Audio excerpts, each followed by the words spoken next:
नमस्कार मित्रांनो, मी खावबली.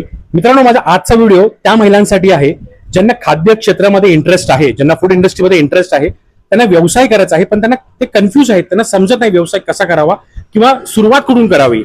तर ही जी रील आहे ना, शेवटपर्यंत बघा. मित्रांनो, नशिबात काहीच नसतं, सर्व खेळ कष्टाच्या जोरावर चालतो आणि हे सिद्ध करून दाखवलं आहे आपल्या ज्योतिताईने घरगुती भाकऱ्या, चटणी व पापडाचा व्यवसाय करून. बऱ्याच वेळा व्यवसायात अपयश मिळून सुद्धा ती कुठेच खचली नाही. पुन्हा उभी राहून एक नवीन संकल्पना घेऊन व्यवसायाला सुरुवात केली, कारण तिला तिच्या आईचा खूप मोठा आधार आहे. त्यामुळे चवीच्या प्रत्येक कणामध्ये मायेचा ओलावा आहे. आज ती एका दिवसात 2,500 ते 3,000 भाकऱ्या रोज सेल करते.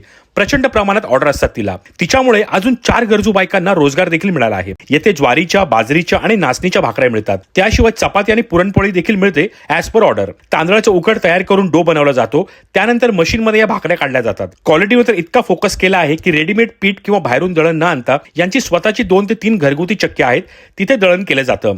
त्यामुळे पिठात भेळ मिसळचा प्रश्नच निर्माण होत नाही. येथे लाल मिरचीची चटणी, जी सपाटा नामक मिरचीपासून बनली जाते, खलबत्त्यात ठेचलेल्या हिरव्या मिरचीचा ठेचा आणि शेंगदाण्याची दरदरीत चटणी मिळते. कुठल्याही भाकरी व चपाती बरोबर उत्कृष्ट लागत होती. बऱ्याच व्हरायटीचे पापड आणि कुरवड्या देखील मिळतील. नाव आहे युनिक भाकरी centre, plot number 92, sector 2, CIDCO गार्डनच्या समोर, उल्वे, नवी मुंबई. उत्तम गृहिणी व उद्योजकाचा परफेक्ट एक्झाम्पल माझ्या डोळ्यासमोर आहे. रील सेव्ह करा आणि खावबलीला फॉलो करा.